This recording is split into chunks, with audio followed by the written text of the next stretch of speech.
Pemirsa, kita akan simak informasi terpopuler sepanjang pagi ini. Kita ke informasi yang pertama, di mana kondisi Haiti semakin mencekam. Kekerasan geng telah menjerumuskan negara Karibia itu dalam kekacauan baru selama sepekan ini.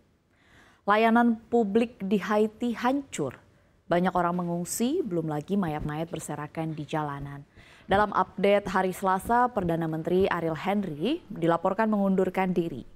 Pemimpin yang berada di luar negeri sejak kerusuhan terbaru terjadi tersebut mengumumkan pengunduran dirinya sebagai bentuk pengorbanan yang terlalu besar untuk tanah air. Resignnya Henry memang dituntut oleh geng-geng sebelumnya. Ini pula lah yang membuat mereka melancarkan serangkaian serangan terhadap kantor polisi, penjara, dan infrastruktur lain. Sebelumnya Henry tetap berkuasa di Haiti sejak pembunuhan Presiden Jovenel Moïse pada tahun 2021. Namun Haiti sendiri memang tak pernah melakukan pemilu baru sejak tahun 2016. Kekerasan geng-geng bersenjata merupakan hal lama yang terjadi di Haiti dan mendarah daging. Hal ini membuat negara tersebut menjadi negara termiskin di belahan barat dunia. Henry memang diketahui sedang berada di Nairobi untuk melobi penempatan polisi multinasional yang dipimpin Kenya. Serangan geng-geng ini telah dilakukan secara terkoordinasi untuk menyingkirkan Henry, membuat Kenya pun membatalkan pengiriman polisi ke sana. Namun dalam update terbaru Rabu ini, Kenya disebut telah mengambil langkah maju untuk mengirimkan polisi sebagai bagian dari misi internasional yang sebagian besar didanai oleh Amerika Serikat dan Kanada guna memulihkan ketertiban. Amerika Serikat sendiri dikatakan telah menyuarakan optimisme bahwa misi tersebut akan terus berjalan. Apalagi setelah pemerintahan baru terbentuk, meski demikian sejumlah pengamat menilai menyingkirkan Henry dan mencari solusi politik saja tidak secara otomatis menyelesaikan krisis keamanan akut di Haiti. Negeri itu masih bisa terjerumus ke dalam mimpi buruk terburuk komunitas internasional jika seorang pemimpin geng merebut istana presiden.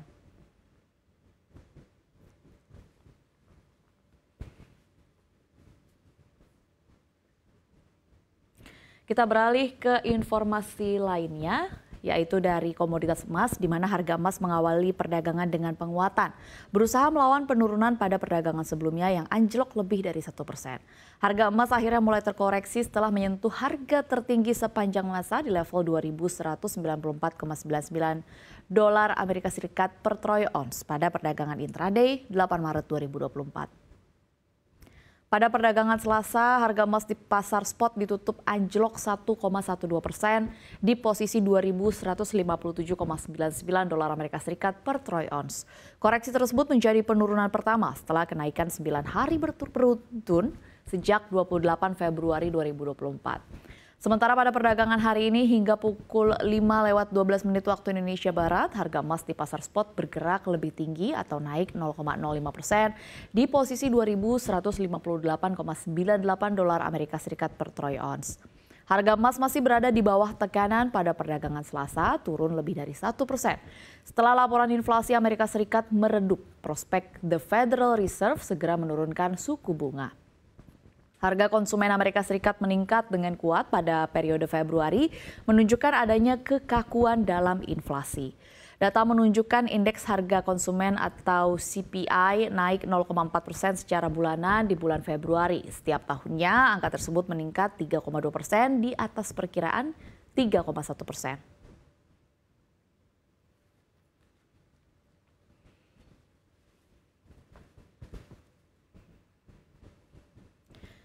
Kita beralih ke informasi terpopuler ketiga, yakni kabar kurang sedap dari perusahaan komestika ternama di dunia, The Body Shop, bangkrut dan menutup ratusan tokonya di Amerika Serikat dan juga Kanada.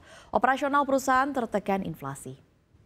Sejak tanggal 1 Maret, perusahaan yang berbasis di Inggris ini tidak lagi mengoperasikan ratusan toko-tokonya di Amerika Serikat, termasuk toko online, setelah mengajukan kebangkrutan. Sementara itu di Kanada sebanyak 33 toko dari 105 tokonya dijual.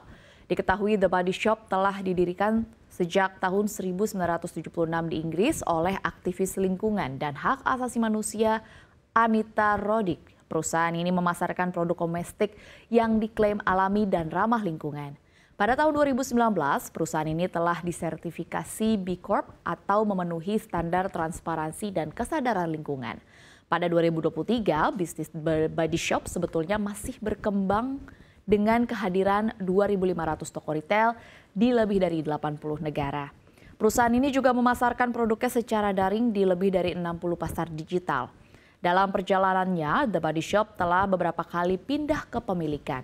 Pada 2006, perusahaan itu dibeli oleh L'Oreal dengan harga lebih dari $1 miliar Amerika Serikat.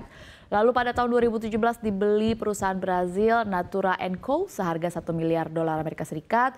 Selanjutnya di tahun 2023, The Body Shop dijual oleh Natura ke perusahaan manajemen aset Aurelius seharga $266 juta Amerika Serikat setelah laporan keuangannya mencatatkan penurunan bisnis sebesar 13,5% secara tahunan pada 2022.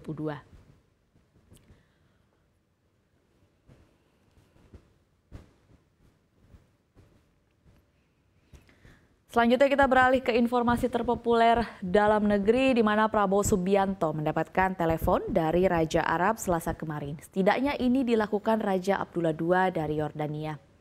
Prabowo dan Raja Abdullah sendiri diketahui sudah saling kenal lama. Dalam kesempatan itu Raja Abdullah memberikan ucapan selamat ke Prabowo terkait pemilihan presiden di mana Prabowo mendominasi baik hitung cepat atau quick count maupun real count versi Komisi Pemilihan Umum atau KPU. Dilihat dalam video yang diunggah di akun media sosial Instagram @prabowo kemarin, Raja Abdullah memberikan ucapan, "Happy to you my friends, selamat Prabowo," kemudian menjawab seraya berterima kasih. Ia mengaku sebenarnya ingin menghubungi Raja Abdullah beberapa pekan mendatang. Ini pun kemudian dibalas Raja Abdullah dengan mengatakan ia ingin memberi selamat secara langsung ke Prabowo, di mana dirinya kemungkinan akan berkunjung. Pembicaraan pun semakin hangat manakala Raja Abdullah menawarkan apapun yang mungkin dibutuhkan Prabowo ke depannya. Dalam kesempatan itu, Prabowo juga menyampaikan salam kepada sejumlah pangeran di Yordania, mulai dari Pangeran Faisal hingga Pangeran Ghazi.